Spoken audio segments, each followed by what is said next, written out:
কল্পনা করুন, বাংলার বুকে দাঁড়িয়ে রয়েছে একটি প্রত্যন্ত গ্রামের 1000 বছরেরও বেশি একটি মন্দির। সেই মন্দির অসংখ্য ঝড় ঝাপটা, বন্যা এবং সমস্ত রকমের যুদ্ধক্ষেত্র সবকিছু সহ্য করে ইতিহাসের সাক্ষী হয়ে এখনো মাথা উঁচু করে দাঁড়িয়ে রয়েছে। কিন্তু প্রশ্ন হলো, কে তৈরি করেছিলেন এই মন্দির? আর কেনই বা এই মন্দিরের স্থাপত্য অন্যান্য মন্দিরের থেকে সম্পূর্ণ আলাদা? আর কেনই বা ইতিহাসবিদরা এই মন্দিরের প্রকৃত সময়কাল অর্থাৎ কবে মন্দিরটি প্রতিষ্ঠিত হয়েছিল সেই বিষয়ে একমত হতে পারেননি?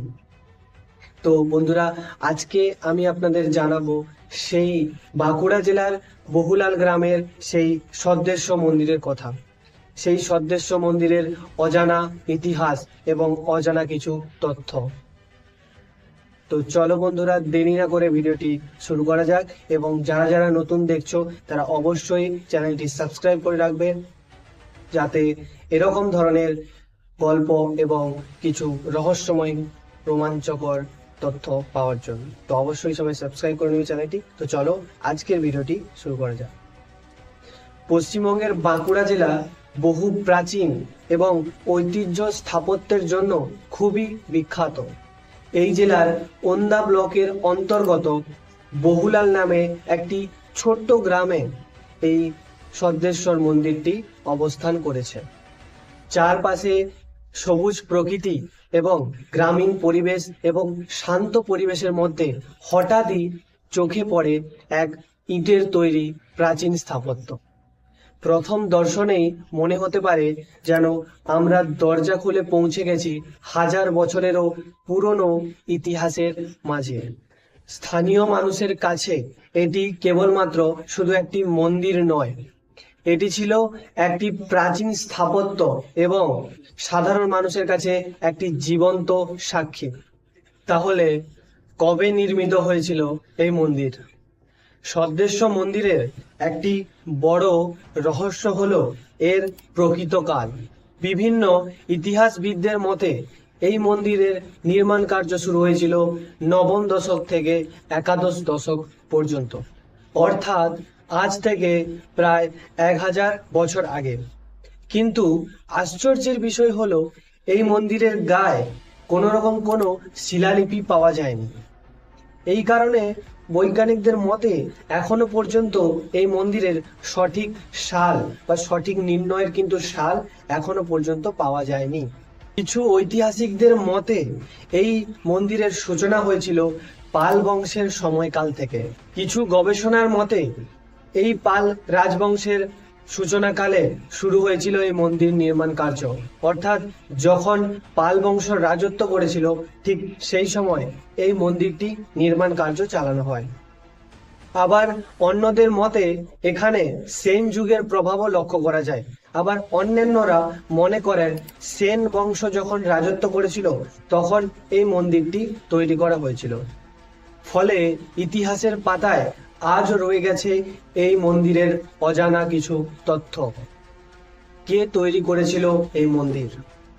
সদ্দেশ্বর মন্দিরের স্থাপত্য বাংলার প্রাচীন রেখা দেউল শৈলীর সঙ্গে সংস্পর্শভাবে এটি জড়িত। মন্দিরটি সম্পূর্ণ কিন্তু ইটের তৈরি একটি মন্দির, এবং এই মন্দিরটি এতটাই আকর্ষণীয় যে দূর থেকেই মানুষদের আকর্ষণ কেড়ে নেয়। এখানে অর্থাৎ এই মন্দিরের ভেতরে শুধুমাত্র হিন্দু দেবদেবীর মূর্তি নয়, এই হিন্দু দেবদেবীর মূর্তি ছাড়াও রয়েছে অসংখ্য অলংকার, যা খুবই আকর্ষিত এবং খুবই আকর্ষণকারী। বৈজ্ঞানিকদের মতে এই মন্দির অর্থাৎ এই সদ্দেশ্বর মন্দিরের মধ্যে ওড়িশার কিছু স্থাপত্য বা নকশা এই মন্দিরের মধ্যে লক্ষ্য করা যায়। তাহলে প্রশ্ন হলো, বাংলার এই অত্যন্ত গ্রামে ওড়িশার মতো এত স্থাপত্য এলো কিভাবে? এটি কি শুধু সাংস্কৃতিক আদান প্রদান, না এর পেছনেও রয়েছে কিছু অজানা ইতিহাস? এই প্রশ্নের উত্তর কিন্তু এখনো পর্যন্ত জানা যায়নি। তবে বৈজ্ঞানিকরা কিন্তু এখনো পর্যন্ত ওই সদ্দেশ্বর মন্দির নিয়ে গবেষণা ক্রমশ চালিয়ে যাচ্ছেন। কিন্তু একটা আশ্চর্যের বিষয় হলো ওই মন্দিরের গর্ভগৃহে অর্থাৎ ওই মন্দিরের ঠিক মাঝখানে রয়েছে আমাদের মহাদেব অর্থাৎ শিবলিঙ্গ। স্থানীয়দের মতে এই শিবলিঙ্গ অত্যন্ত জাগ্রত এবং বহু দূর দূরান্ত থেকে মানুষ এই মন্দিরে পুজো দিতে আসেন। গ্রামে প্রচলিত আছে নানা কিংবদন্তি। কেউ বলেন এক রাতে একটি অলৌকিকভাবে এই মন্দিরটি স্থাপিত হয়েছে, আবার কেউ কেউ এটি মনে করেন যে প্রাচীন যুগে সন্ন্যাসীদের একমাত্র স্থাপত্য বা একমাত্র শৈলী ছিল এই মন্দির। যদিও বা এইসব গল্পের কোনো ঐতিহাসিক প্রমাণ নেই, কিন্তু লোককথায় যুগের পর যুগ ধরে এই বিষয়গুলি কিন্তু চলে আসছে। আর এই কিংবদন্তিগুলি এই মন্দিরটিকে আরো রহস্য থেকে অতি রহস্যময় করে তুলেছে। 1000 বছরেরও বেশি সময় ধরে এই সদ্দেশ্বর মন্দিরটি প্রকৃতপক্ষে আঘাত, যন্ত্রণা এবং কত কিছু সহ্য করেই না দাঁড়িয়ে রয়েছে এই বাংলার বুকে। 1000 বছরেরও বেশি সময় ধরে এই সদ্দেশ্বর মন্দির অনেকটা আঘাত, যন্ত্রণা সহ্য করে এই বাংলার বুকে কিন্তু দাঁড়িয়ে রয়েছে। ঝড়, জল এবং ঝড়ের দাপটে এই মন্দিরের অধিকাংশ জিনিসই ভেঙে টুকরো টুকরো হয়ে গেছে, কিন্তু এই মন্দিরের আসল স্তম্ভ অর্থাৎ মূল স্তম্ভ কিন্তু এখনো দৃঢ়ভাবে দাঁড়িয়ে রয়েছে। এটি প্রমাণ করে যে আগেকার যুগের কারিগরীদের কতটা দক্ষতা ছিল। পরবর্তীকালে প্রত্নতাত্ত্বিক বিভাগ এই মন্দিরটি সংস্করণের জন্য, রক্ষণাবেক্ষণের জন্য উদ্যোগ গ্রহণ করেন। ফলে আজও আমরা এই ঐতিহাসিক সদ্দেশ্বর মন্দির সাক্ষাৎ করার একটি সুযোগ পাচ্ছি। তার সম্পূর্ণ কারণ হচ্ছে যারা এই মন্দিরটিকে রক্ষণাবেক্ষণ করে সঠিকভাবে মর্যাদা করে চলেছেন।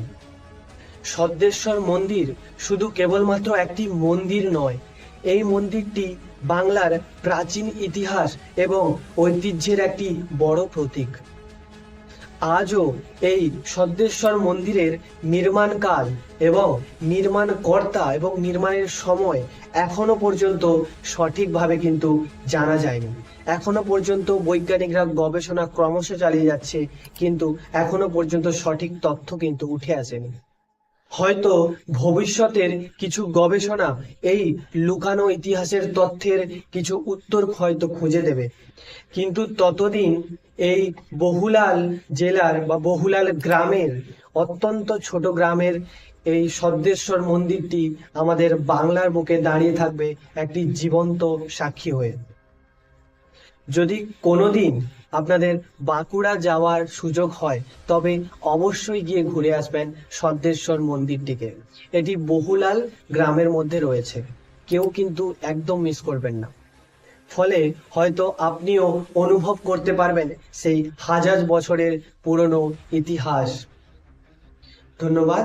যদি ভিডিওটি ভালো লাগে অবশ্যই সবাই লাইক করবেন এবং সাবস্ক্রাইব করবেন এবং চ্যানেলের পাশে থাকবেন। এরকম ধরনের রোমাঞ্চকর গল্প এবং এরকম ধরনের রহস্যময় গল্প শোনার জন্য অবশ্যই সাবস্ক্রাইব করবেন এবং সবার কাছে শেয়ার করবেন। তো আজকের জন্য এতটাই।